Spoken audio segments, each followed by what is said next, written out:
Heavenly Father, bless this podcast. Amen. Amen. Holy Spirit, amen. So today, as we're recording, is the Feast of St. Henry. Ooh. And do you know who St. Henry's wife was? No. St. Henry's wife was also a saint, Saint Cunegunda.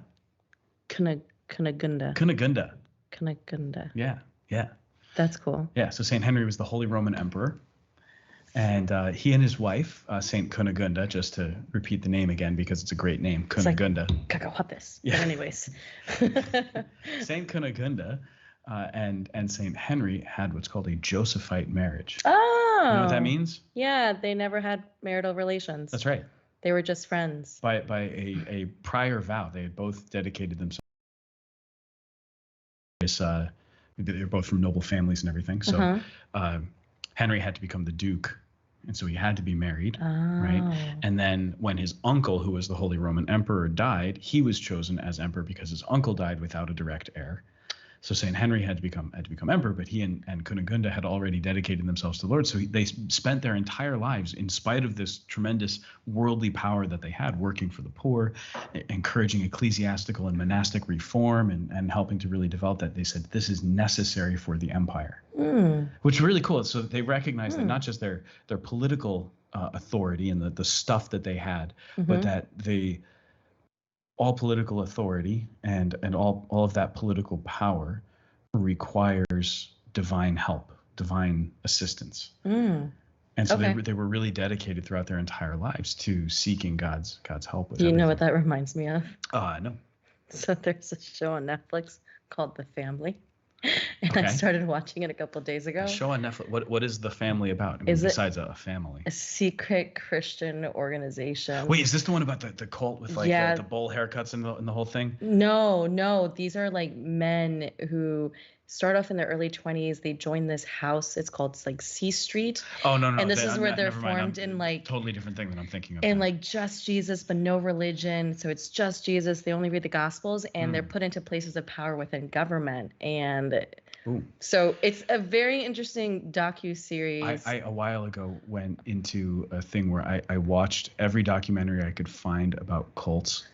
Then you want to watch this one. I don't really know why. I just got really interested in it. I was into Mormon cults a couple weeks ago. There was a whole bunch, and I was just like, it's fascinating. It's fascinating. Yeah. And you get kind of nervous. I know. Right? I know, because sometimes people say I'm a part of a cult, but I'm like, no, it's the church. But there's a lot of weird offshoots, I will say. Well, if you get into cult, properly speaking, when we speak of cult, we're speaking of the way that we worship, right? So a cult is actually the way of worshiping God, as opposed to what we typically associate cults with today. Like the modern understanding of the word suggests something where there's usually a charismatic leader, followed blindly by people who never question the charismatic leader's authority. And there's often strange ritual behavior that involves also cutting oneself off from all family, all other ties, and there's lots of strange this things. is what this show is about. So the idea is that God has chosen people to be in power, and power is what these men were destined for. And so they have to do everything, kind of stay in power. So of course, Saint Henry is not in that same way. No, he just recognizes God has placed him somewhere where he needs to glorify God in those spaces. But it was so interesting that this particular Christian organization that's been around for 50 or 60 years. Let's put quotation marks around. Oh yes, Christian. Yes, it's supposedly Christian. And they tax-wise, they made themselves a church, even though they're really not a church, so that they get the benefits. And it's kind of crazy, all this scandal, and no one really knows about it because you can't talk about it. Well, so that's another thing that comes up, right? So they, for tax purposes, they were able to classify themselves as a church. Exactly.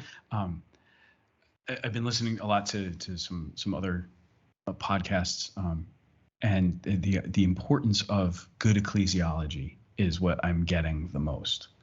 So ecclesiology is the study of the church. Yes. The importance of good ecclesiology, having a proper understanding of what the church is and how the church is actually meant to function. Because when it all depends on me, right? Which in many of these podcasts, I'm listening to one about a mega church that completely collapsed in on itself, not physically, not the building collapsed in on itself, but the actual the community, the church itself, collapsed in on itself. One of the big problems that they had was that all throughout their entire history, the whole thing was about we're gonna come up with a new way to be church, and then anybody who had a new idea about church somehow was wrong or against them. But the problem was their idea of what it was to be church was wrong, and their understanding was we've always got to be recreating stuff. That's not what the church is. That's not biblical. Right. Jesus establishes a church, and now there's institutional elements that come in, and sometimes we focus too much on the institutional elements, or sometimes we focus too much on the charismatic elements. But there's a proper understanding of church. But when you see this like deeply flawed ecclesiology, a lack of really understanding what the church is, then you start to get these kind of crazy ideas, and those crazy ideas really get in the way of good ministry and good evangelization. That's exactly what I was saying to myself as I'm watching like the episodes. I'm like, one, your theology is not even correct. Right. So you created like your own non-denominational church without any religion, and the idea that you're going to fellowship together, you're going to do Bible study, but your reading of scripture is so skewed. It's not what Jesus intended, but you're writing it and you're saying these things in order to make it work for what your plan is. Yeah. So that's how I saw it come about, and there's things as recently in the last couple of years where they're just telling you about this cult group, and it's fascinating because then I just think about it, I'm like, man, if people just had like good theology and like you said, like good ecclesiology, we would be able, like, we would have a functioning church. Well, so hang on. I hope so. I don't know. We do have a functioning church, but so it's interesting that you're bringing this up because last week, 2 weeks ago, Pope Francis issued a new document on the liturgy, and in it he's calling for a real liturgical catechesis. Let's come to a real understanding of what the liturgy is. Now, this can both be a response to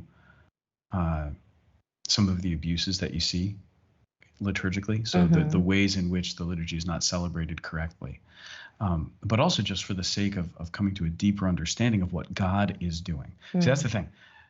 During Mass, it's not about me, right? Mass is about what God is doing for us.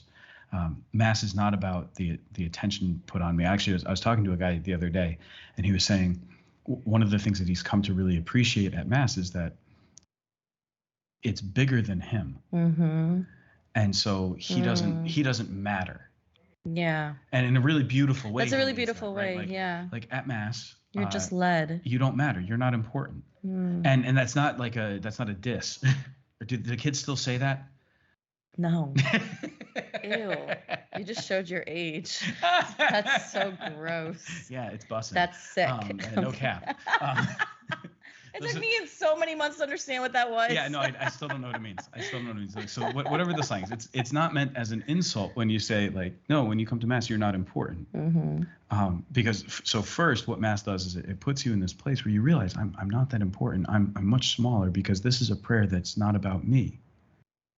Right? So we've said this before on the podcast, right? Who is every prayer in the Mass except for like one or two directed to? The Father. They're all directed to the Father, except for like a few directed to Jesus in the Eucharist right there on the altar. Yeah. Right? So if the prayers are directed to the Father, then it's not about me. I'm participating in the prayer that's being directed to the Father. In the praise. And if I can come to a deeper understanding of the idea that this isn't for me to absorb, but this is for me to join myself to, join my heart and my soul to, that it's God to whom all of this is directed. Then I start to realize Mass isn't about me. But then at the same time, and this is what the really cool part, if I start to understand that Mass is not about me, it's much bigger than me, then I'm also going to be filled with a sense of awe, because in spite of the fact that Mass is not about me and is not directed at me, God desires to give me something. And so at the same time, I can say Mass is all about me.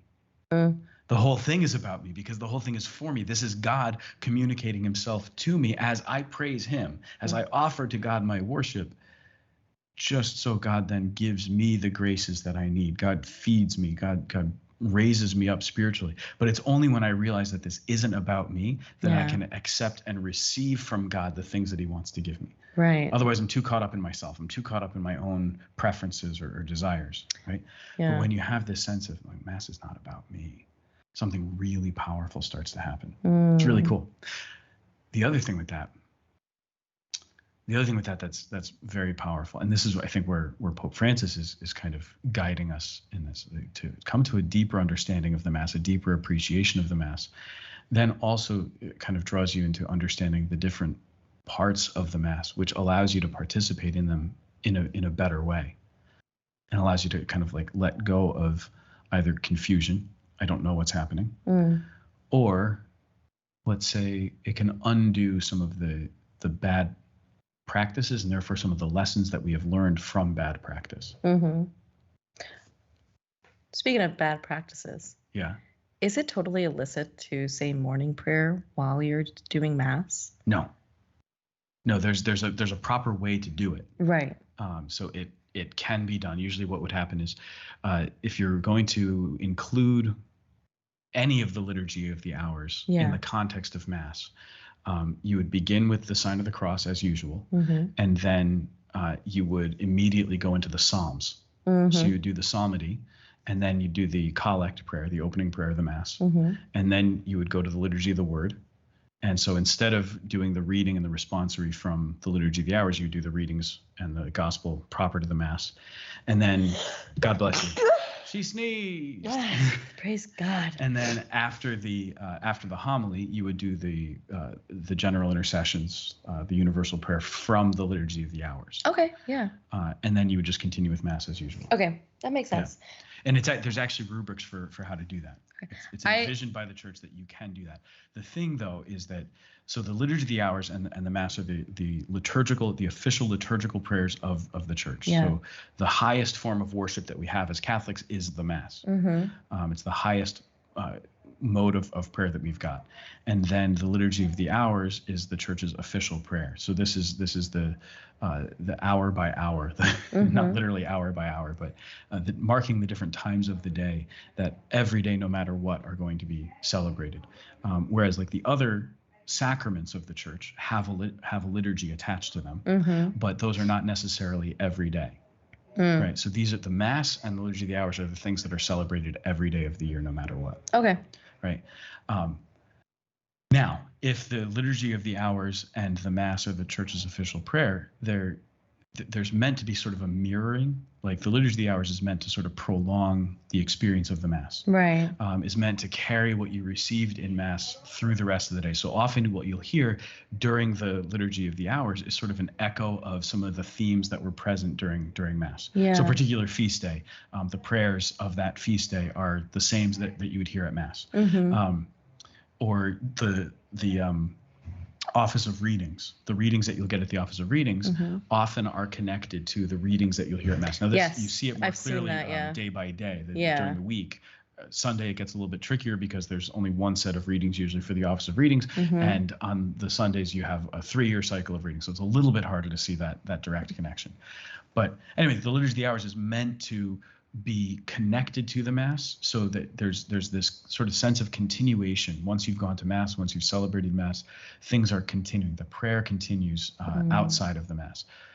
And so for that reason, praying the liturgy of the hours within Mass isn't like the number one option, but there's a way to do it. And you would do it especially when you're living in community, when you're going to have a communal Mass, when you're going to be praying the liturgy of the hours in common every day. It would make sense on occasion that you would incorporate both into one celebration. Yeah, I was talking to somebody yesterday and they said that they were trying to go to daily Mass, and apparently at daily Mass the priest every day does. At the parish? Yeah. See, I wouldn't do that.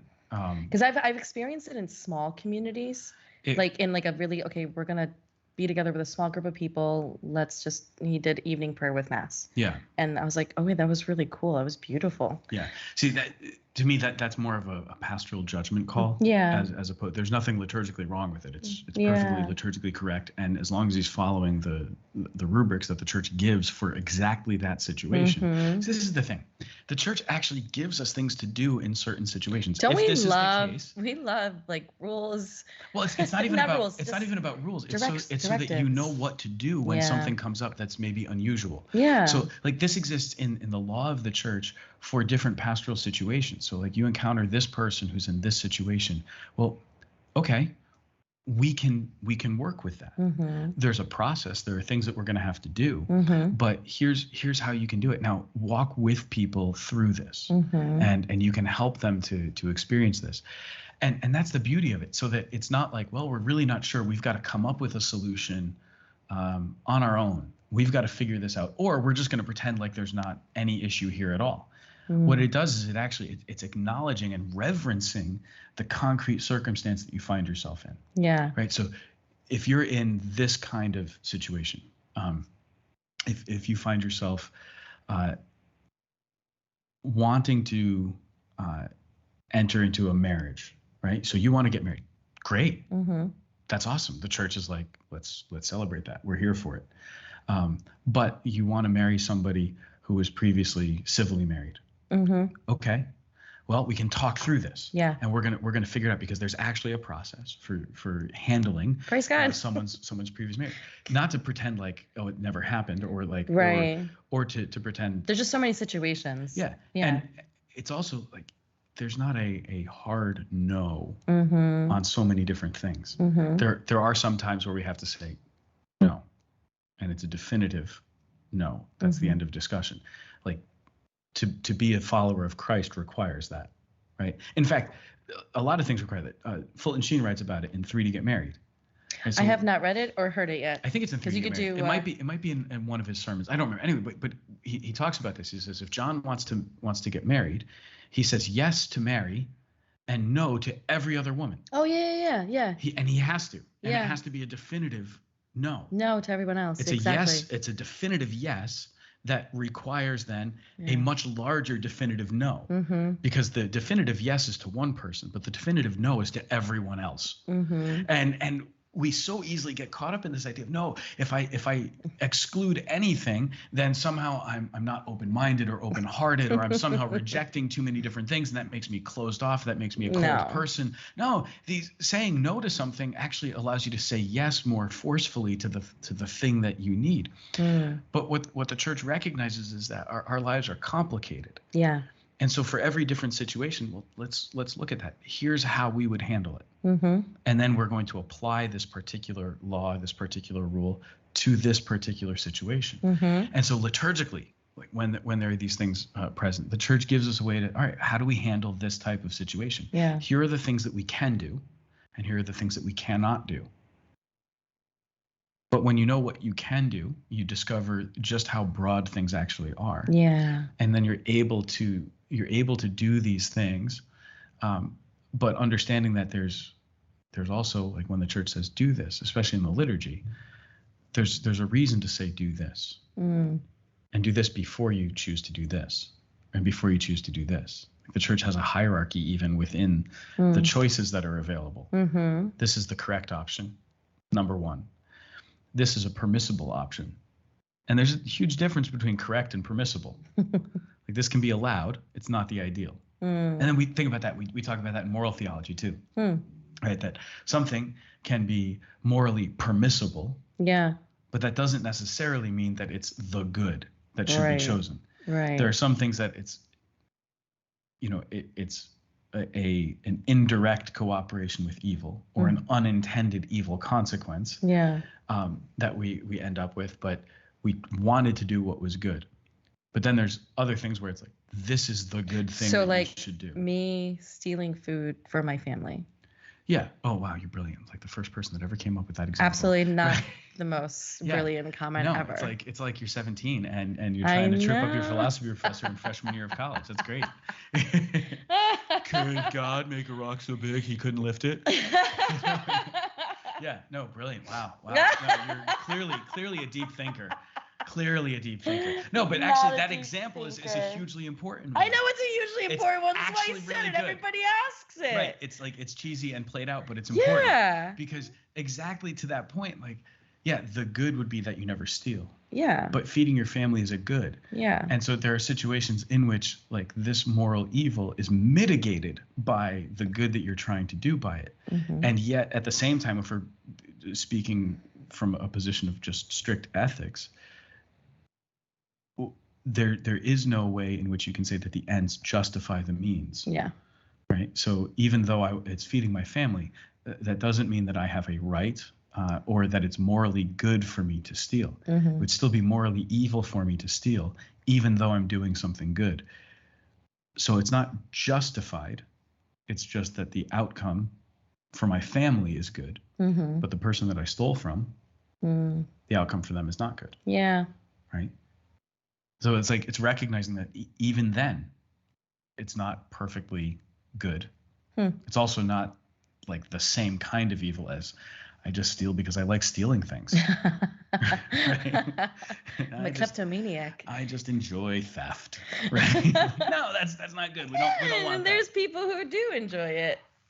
Maybe. Yeah. Well, all right. Why do you like the Ocean's movies, right? Like Ocean's Man, 11, it's Ocean's so 12, great. Ocean's 13. Like we like those movies because there's something exciting about the heist and the cleverness of how they had to go about it. And like, I'm not even mad that they're stealing. They're stealing from bad guys anyway. They're stealing from casinos. Yeah. But they do it in such a suave manner. Yeah. And look how cool like they are. That's the thing. It's the way they do it. It's you see how they're dressed? It's really cool. They all look so cool. Exactly. Yeah. Yeah. So I get excited about that. This is wonderful. It's classy theft. And yet, it's so wrong, okay, right? The Fast and the Furious franchise, right? Why I stopped after 3. Why have there been like 30 Fast and the Furious movies? I think there's 13. Because there's something exciting about stealing. That doesn't mean stealing is good, right? Like, we've glorified it. Well, glorified it to make it seem kind of cool, and yet at the same time, you know, I think kind of the joke about the Fast and the Furious movies now is that they're just so ridiculous. They're so over the top. We're gonna fly. We're gonna jump this truck into a plane somehow, or like whatever it is. It's crazy. Yeah. You know, we're doing things that violate the laws of physics now. It's not just that they violate moral laws, state laws, civil laws. It's that they violate the laws of physics, which is really, really tough to do. Right? Yeah, this is fun. I don't remember them as much. I know I enjoyed the first one. I've actually never seen one. I've only seen. You've never seen one? I've only seen the previews, and I look at the previews and I go, this looks like the dumbest thing in the world. I think I'm going to lose brain cells if I go to see it. That's honestly how I've thought about it. But at the same time, there's no point for you watching it now at your age. I feel like when they first came out. You're saying I'm too old? No, because. You're saying I'm not hip? You're not. I'm not hip. You're not bussing, Father Sam. I'm not a hep cat. I'm not with it, Holmes. That's ridiculous. Yep. I want to know what slang is going to be like 50 years from now. It's not going to get any better. I know, because it's just not getting any none better. of it makes sense now, and it's just going to continue to. I really don't know, because it's always around the summertime, like the summer and like early fall. It's when you see the new change, the new vocabulary coming in. They come up with something new. They get tired of it over the school and year. then they say it, and then you like come up every school year. There's always a new word. Yeah. Always a new word. It's fascinating. Well, I want to share something that I read yesterday. Are we getting serious now? Well, I just want to know your thoughts on this. I thought this was life-changing. So your life changed yesterday. I have many moments that are life-changing. I'm like a puppy. Everything excites me. Everything. Ooh. Yeah, exactly. Yeah, I get excited about everything. So an article came in from Focus Alumni. So some former missionary, somebody writes something for alumni. I don't always read them, but then yesterday this one caught my eye, and it was about accountability. And I was like, I'm going to read that. And it starts off with, this missionary saying, if you had known me like 12 years ago, you would hear me say like, the best way to become a disciple is accountability. She's like, I preached it to my family, preached it to my students, I preached it to myself. But then accountability always got really hard. And somehow it just always seemed to reach a point of failure. And then I would get mad at the people who I asked to be my accountability partners, my workout buddy, my book club buddy, whatever, what have you. And she said the turning point for her was when she realized that she was responsible for her accountability. So she is responsible for going to people and keeping up with that. So it's not so much that this person is going to be, well, I guess it depends, like constantly like coming at you, checking in on every little thing. And you just kind of sit back and just kind of relax about it. But the thing that she was saying was, well, what have I done to continue to talk about it, to keep bringing it up? Like if this is something that I really wanted to do, then I'm also responsible for this as well. So I wanted to know what your thoughts were on that, because I thought it was an interesting take on it. So it's like, and I was thinking about moments in my life where I've asked people, "Oh man, can you just be my accountability partner for this?" But like the moment they stop asking, I was like, "Well, I guess I'm not gonna do it anymore." Yeah. That's an interesting question. So I don't know that I've ever really thought of it in those terms exactly. Yeah, I'm gonna pull it up while you But say what you think. If I have to be accountable, and I know that I have to be accountable for various things, and if I want someone to help keep me accountable, I don't know, maybe my life, because of being in seminary and then being a priest, the kind of accountability that I have is different. I don't know. I don't think it's that much different, but I think maybe the way that I've experienced accountability is particular to somebody who's gone through seminary formation and is in priestly ministry, right? Okay. But in general, like all of us have to be accountable. Yeah. And we're accountable for a variety of different things. So you're accountable to your boss at work. You have to make sure that you are doing your job. If you're the boss at work, you're accountable to your employees. You have to make sure that you've created a work environment that's good for them. And if you're the owner of the business, obviously you're accountable to yourself, because if your business isn't doing well, the business fails, and that's not good. If you're a parent, you're accountable to your children. You got to feed them at least once a day. I mean, they're not a dog, but like, you ever see a 3-year-old? Snacks 24/7, always so freaking hungry. And it's like, they're so tiny. Where do you put it? I'm fascinated by young children and their capacity to eat. It's pretty amazing. It's like when my nieces and nephews come in, I'm like, that's why they grow so fast. I have to get snacks, and then they just eat all the snacks. And that's just wild. It's amazing. Yeah. But so if you're a parent, you're accountable to your children. Yeah. Right. If you're married, you're accountable to your spouse. And there's sort of a natural way of that accountability that's built in. So we don't think about it as something intentional. Right. Because it's so natural. It's so much a part of being a parent. It is so much a part of being a spouse. Right. It is so much a part of being an employee or being a boss. That kind of accountability, it's just naturally built in. Now, yeah. So I guess we're going to say, I think in the workplace, it starts to get a little bit different, because you have some places that are more likely to hold you accountable, or certain people, managers, supervisors, who are more likely to hold you accountable than in other situations. But in the main, this kind of stuff just becomes something that's natural. Right. It doesn't require a whole lot from us. In like seminary and priesthood, you're accountable to your formation advisor and to the rule of the house. Okay. And it's pretty easy to see when you didn't do the things that you're supposed to do. There's a schedule that you keep. Did you keep the schedule? No, I missed this event. I missed this time of prayer.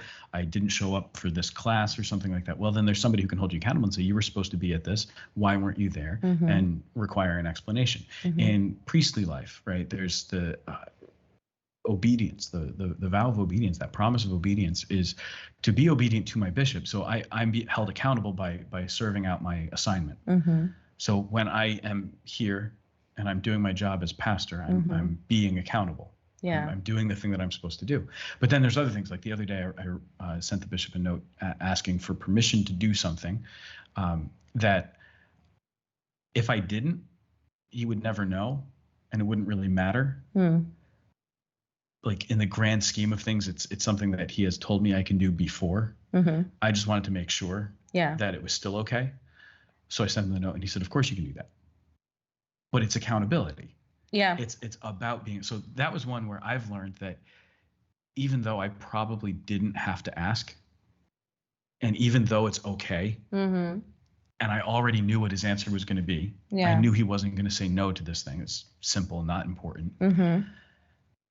The fact of asking is important, because that's part of my being accountable to him. Yeah. That even though it's not something hugely important, I still have to ask. But this idea that I have to be the one who's taking responsibility for my own accountability. Let me read this out, because this look good. And this is really, she's just really talking about Who's the author? Andrea Halfmann. Andrea Halfmann. All right. Yes. Thanks, Andrea. Yes. We appreciate your contribution to Roar Like the Lamb, even though it was really contributed to the Fellowship of Catholic University students. Yes. No, we know where we stand. We understand. That's fine. No. Yeah. We're not taking this too personally.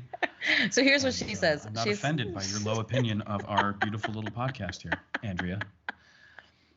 We'll probably never hear this. Yeah, it's so weird that you chose Focus, the organization that you worked for years, instead of us, the podcast that you've never heard of.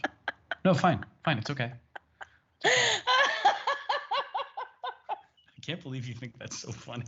You're just weird. you just kept going. I'm ready to start, and you just keep saying more. This is a dead horse, and I'd like to beat it a little bit more. Andrea, I really don't know why you couldn't have reached out. We could have talked about it. Really, this doesn't have to be such a definitive no to us. I know Fulton Sheen says you have to say definitive no to certain things, but oh my God. I don't think he meant it in this context, Andrea. My cheeks hurt. Andrea Halfmann. Is that how you say the last name? I can't see it spelled, so. It says half and then man. Halfmann. Half a man, Halfmann. Well, that's how you made me feel. Andrea, like half a man. You could have sent this to us, and we could have made a whole topic of it, but no. Is this like Parks and Rec office kind of humor? You just. No, this is where I don't really know what to describe this as, but I do this to Sister Bernadette with the Sisters of Life all the time. Like, she'll say something that has absolutely nothing to do with me, and I deliberately make it all about me. As though somehow she has personally offended me. And it's the dumbest thing in the world, because obviously she hasn't offended me, and she knows that she hasn't offended me, and I know that she hasn't offended me. Oh my goodness. But I just love teasing her about it. It's great. Yeah, so Andrea, I'm going to work on this in prayer. Am I even starting this? And process it a little bit. And we're going to be okay, Andrea. I want you to know that. Gosh. Can I start? Yeah. Is there any way we can link this article in the show notes so that people can read what she wrote? It was an email. It was an email. Okay. It was like, yeah, it's like. Do they have an archive of these on their website or anything? Probably under Focus Alumni. Is that accessible to non-Focus alumni? I think so. They have a webpage on there. Let's try to find it after we finish recording. Because I feel like now we owe Andrea. Oh my gosh. Our good friend of the show, Andrea Halfmann. If this ever makes it to I don't even know who she is. Like, this is just whatever. She's a friend of the show. She's a friend of the show. She is a friend of the show now. I just get these emails. Because actually, I find myself just in your description of what she wrote. You haven't even read it yet. I'm gonna let you read it. I'm gonna let you read it. But I keep looking at the screen. My phone keeps dying. I have to open it with my face every so sec. I just your description of what she wrote, I find myself actually very much intrigued by and agreeing with. So, all right, Andrea, the floor is yours. Honestly, is how it starts. Interesting.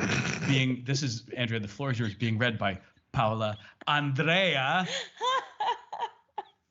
Peña Rojas. All right. The word accountability makes me cringe. I spent years on campus and beyond telling everyone and their mom that the secret. Did she write hashtag cringe? No. Oh, okay. No. We're not doing that anymore, hashtag? I mean, you kind of have to do it for when you're posting. And yeah, my pop culture references are not on fleek. Oh gosh, I'm not gonna lie. I had a teammate my first year. Just another stupid one. You missed it. You said on fleek. You chose to ignore me. That's better. No one says that anymore. I know. But like, she would hashtag everything in speech, and I'm like, you're really annoying. That's what you're like to me all the time. Oh, that's fine. Okay, continue. I'm sorry. I sanctify you. Paula Andrea, read Andrea's words. Okay, let me just get through this. It's not that long. You almost got through a sentence before I interrupted. This is how you're making this entertaining for the I'm going to be accountable to not interrupting. Watch, people are like getting off this podcast right now because they're like, we're never going to get to the point. They want to see where this is going. I don't think they do. I think they want to like just get to the point. Listener, thank you for sticking with us. All right. So she spent years on campus and beyond telling everyone and their mom that the secret to actually making your daily prayer time, following through on making an uncomfortable invite, or overcoming a particular sin was accountability. I had teammates and students who said they would be my prayer partner, my MPD accountability buddy, which is just your fundraising buddy, workout buddy, accountability for regular confession, and so on. And yet I feel like it never actually worked. Now, don't get me wrong, I still think accountability is essential. We need brothers and sisters around us who challenge us to be who God created us to be. We need hot coals to keep the fire going when it threatens to burn out. After all, iron really does sharpen iron, and most popular saints come in prayers. Francis and Clare, Augustine and Ambrose, Louis and Zell, we got them. But here's the thing that I never quite got right, is that accountability is up to you. I always thought my accountability strategies failed because the other person stopped checking in or didn't challenge me enough or challenged me more than I wanted. Accountability works because you make a choice to hold yourself responsible for checking in with another person, being vulnerable about your failures, and inviting them to praise God with you in your successes. It's not their responsibility, it's yours. And of course, God's gift of grace in you. So that's pretty much all it was. And made me kind of think a lot. So are we going to be serious or are you going to continue? No, I'm ready. I want to thank you for your words. I think they're really beautiful. And again, I wish you'd share them with us first. You're so stupid. On record, folks. Paula called me stupid. I'm her boss. That's right. That's wrong. Can we just remember this for a second? Like. That's so great. Oh, I've come a long way in 7 years. Oh my gosh. That's good. I guess that's a good sign. I don't know. I think it's great. Okay. I think it's great. Sister Bernadette says that my love language is teasing, and yeah, you're doing extra today. Yeah, no one asked for that. Can't help myself. Something is in the water. It's because Bradley Cooper's not here, right? That's why you're still upset about that.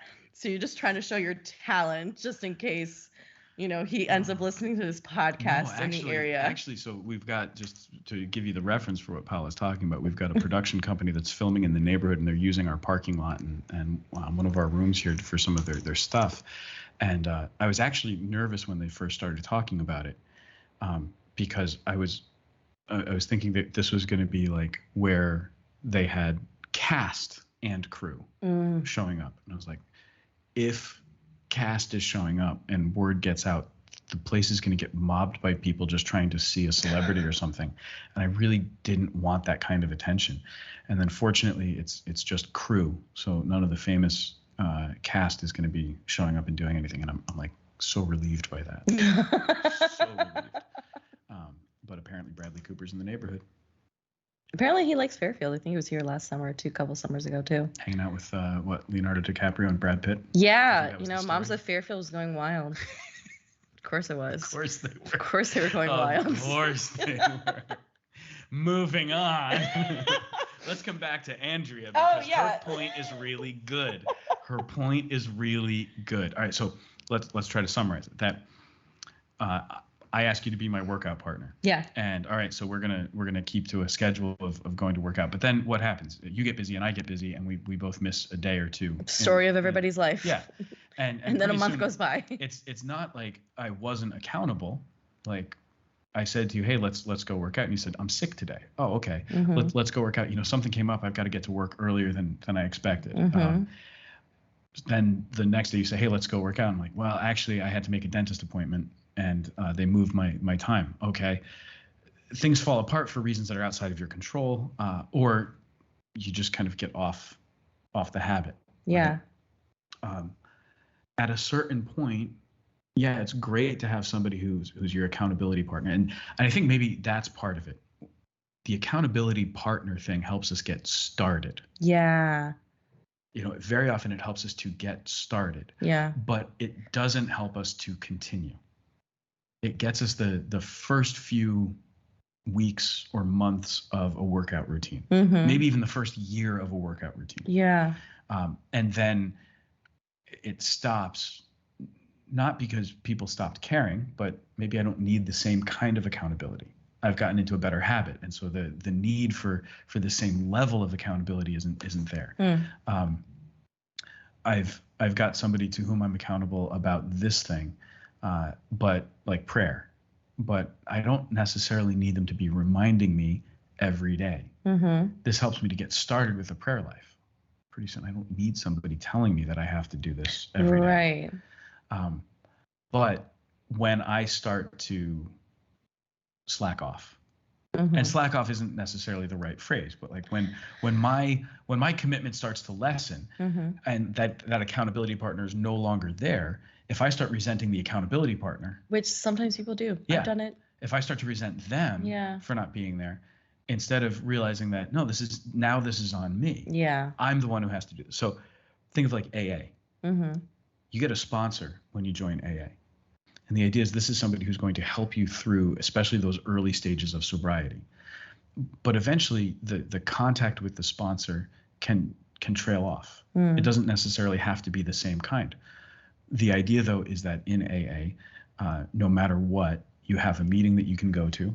So if you're starting to struggle, if you're starting to find yourself really tempted or dealing with a difficulty, even if it's been many years that you've been sober, you can still go find that meeting, or maybe even call your original sponsor and talk to them. So the idea is that you can always do that. There's a form of accountability that's there, but in the end, it depends on you. The same thing I think is true in our own lives. It really, she's right. Yeah. At a certain point, I have to take ownership. Yes. For being accountable about these different things. Right. It's great when I can have somebody else who's supporting me and who's helping me. But at a certain point, it's me. I have to be the one who's doing it. I have to be the one striving to live a moral life. I have to be the one striving to live a holy, prayerful life. And I can't expect somebody else is going to always do that for me. No, they can't. There's no way. Exactly.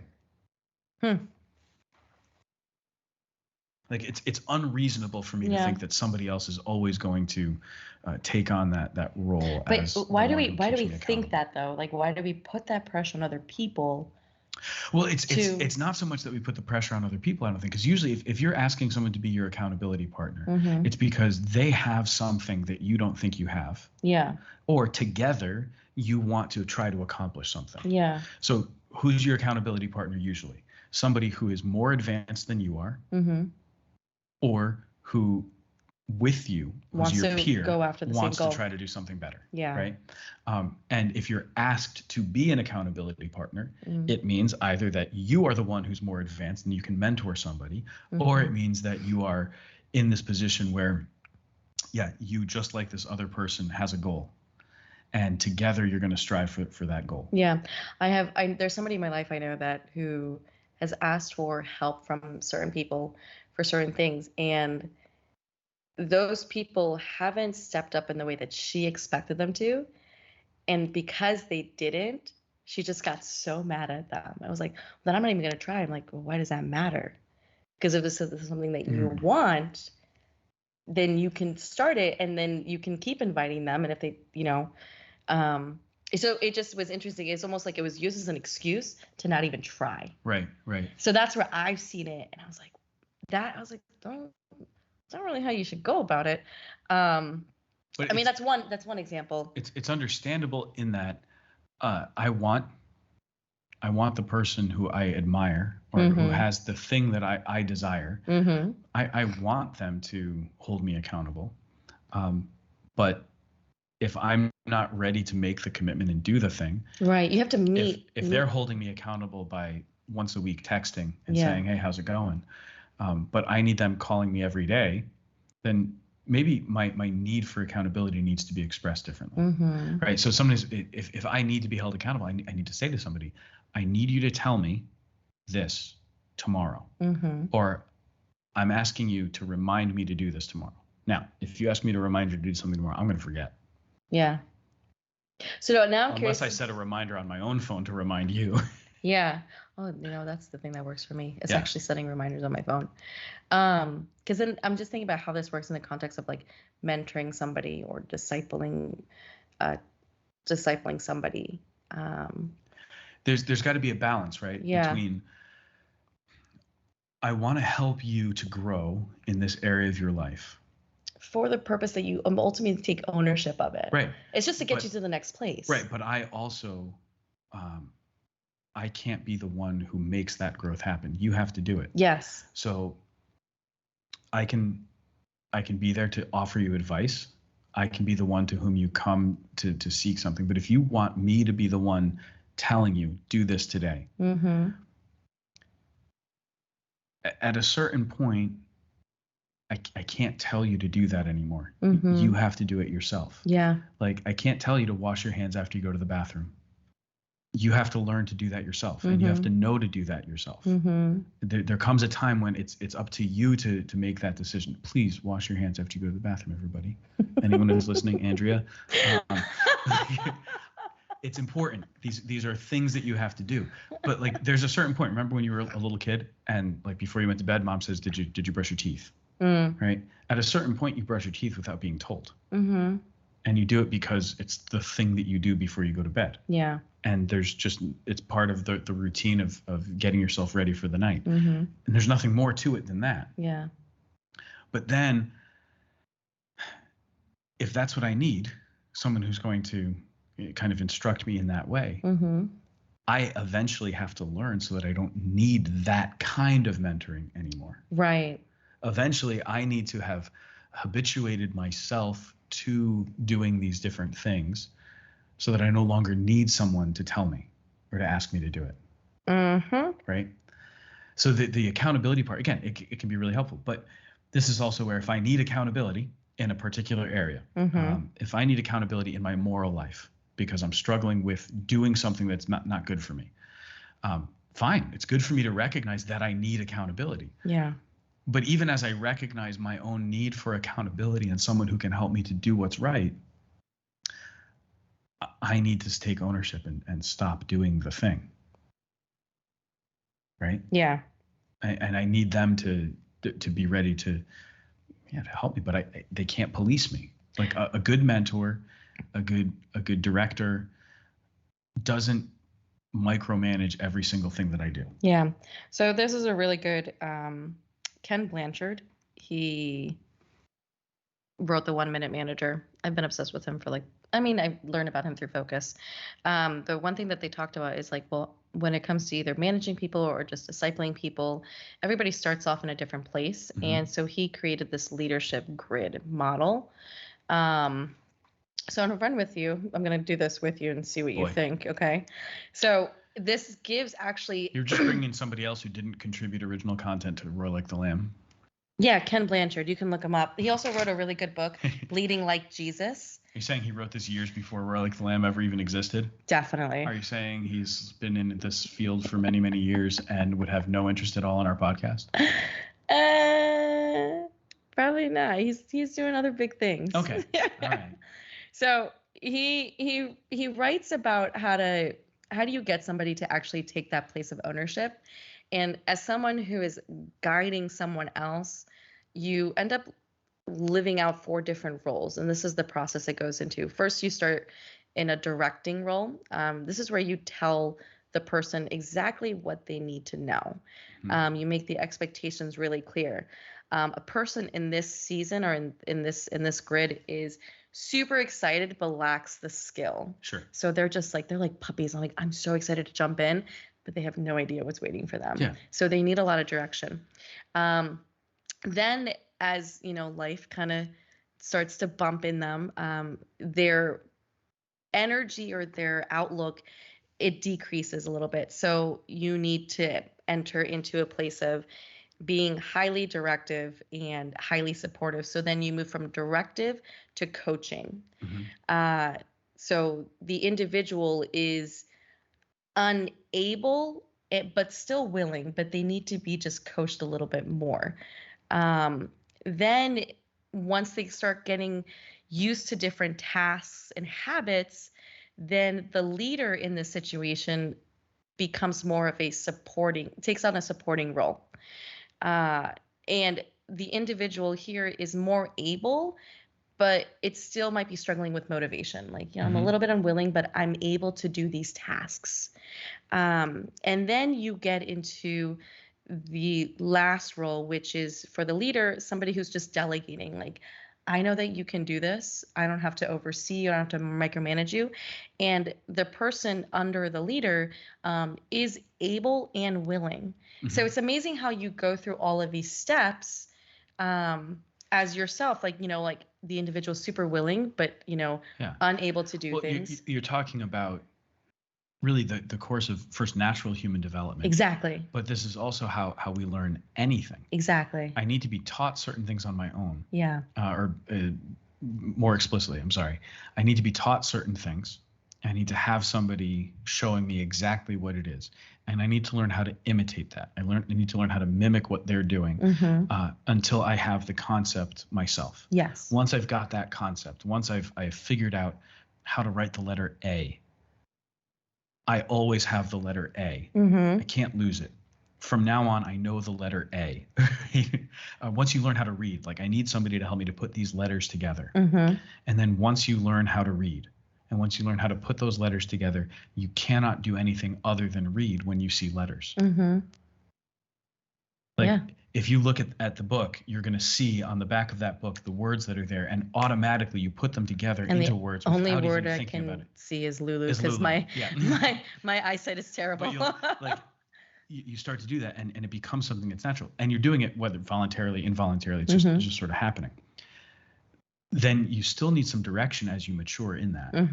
I still need to be told what to do, or I need to have it sort of, I need to be told I'm supposed to accomplish these things until you get to that point of like a particular passion being unlocked. So you go to school and you go to class every day, and you know that there are certain classes that you have to be at, and you are required to take these classes, and you must do these things. Eventually, though, the responsibility falls more to the student and less to the teacher. Yeah. And the teacher is holding the students accountable. Here, I'm going to teach you, and you're going to do this homework. But a lot of this is also just going to be yours. You decide. And then you get to that point where now that you've studied all of these things, you get to decide what you want to study.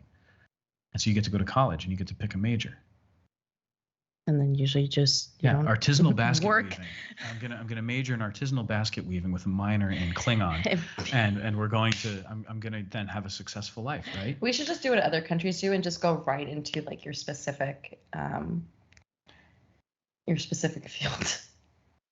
Yes and no. We don't do a good enough job giving the basics of the humanities. This is true. You're right. And so if we get overly technological, we're gonna start to have problems. That's a whole other episode that we'd have to do. Human issues. But we need to have the strong foundation in like the broad spectrum education. Of the human person. Yeah. Yeah. And then you can certainly start to specialize. I think part of the problem is that colleges give people ridiculous things to specialize in. And they do. And they charge an exorbitant amount of money for it, and so put people into insane amounts of debt. And then employers are looking for only people who have college degrees, and who have degrees in these specific areas, and who also have X number of years of experience, and they don't pay a wage that people can actually afford to live off of and pay back their student loans. We have a huge problem with that. That's a whole other issue.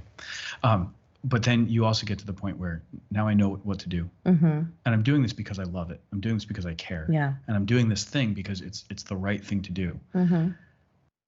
My supervisor, my leader, my mentor can just delegate responsibility to me now, because I know what I'm supposed to do. It's really great because you see this example, you see a lot of this example in scripture. I have to go back and try to remember who it is. Dang it. Because let's take Jesus. Let's take Jesus. This is an easy one. It's an easy one. Jesus pulls the apostles aside and teaches them. He teaches them privately, but then he makes sure that they're there for all the other things that he does.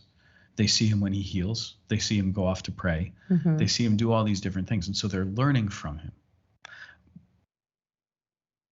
But there's a whole stretch of the gospel where they're just learning. They're just following him around and watching what he does. And he's directing them. He's teaching them what to do. Then he says, all right, now you go and do this for a little while. Yeah. And so they go out 2 by 2 and they do it for a little while. They do the thing that he told them to do, but he tells them very specifically what they're supposed to do. And then they come back. And as soon as they come back, he says, okay, let's go away for a little bit. And we're going to review everything. We're going to talk about it. We're going to rest. And we're going to get back to being ready, because now there's still more that you have to learn, but now you're at a different level. Now you've come to this new place where I was able to send you out. You were able to try it out. Now you have a deeper appreciation for it. But even so, it's time for us to do this. And then he walks with them a little bit more, gives them more direction, more information, trains them better. And then when he leaves, he sends the Holy Spirit. That's the moment where they're delegated. Exactly. You can go and do this now. Yeah. And I'm not worried about you doing it. Go do it. Yeah. Right. It's cool too, because you can kind of place yourself, take the situational leadership model and place yourself in this. Where is Jesus, directing me? Where do I need this coaching, or like from the Holy Spirit?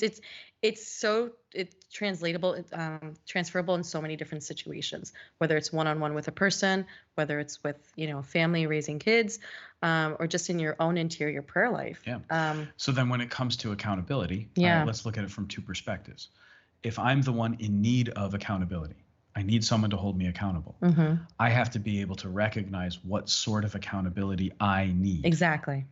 Because if I'm in a place where, look, I don't know how to do this. Yeah. I need you to teach me and direct me every little step of the way, because I have no idea what I'm doing. I'll do it. Yeah. But I need to be taught exactly what I'm supposed to do. Okay, then. That's the kind of accountability necessary, and I can do that. I can work on that.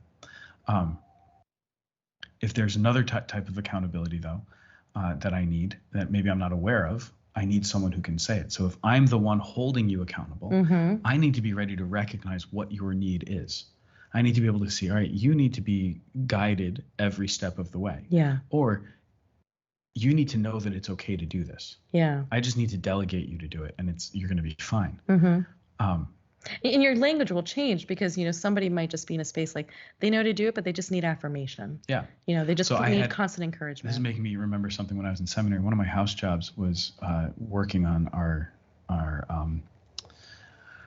like the seminary newsletter, which is like a magazine, small magazine that went out. And they gave me a job for it, and I was like, I can write for this. But they're like, well, you're going to be doing all the layout and graphics and everything for it. And I said, that's a bad idea. And they said, why? I said, because I don't know how to do that. I said, well, here's a program. And they showed me this program. And I said, I'm going to be really honest with you. I don't know how to use this program, and I'm not interested in learning it. I don't want to do this thing. This isn't a thing that I have a gift for. I know that I can write articles for you if you want that. But I don't want to do this. And nobody asked me if this was a thing that I was capable of. You just told me that this was my job. So this is one where I have to tell you, like, if you want me to learn this, I'll learn it. But I'm going to need somebody to teach me and to spend a couple hours a week with me so that I can learn how to do this. Did somebody spend?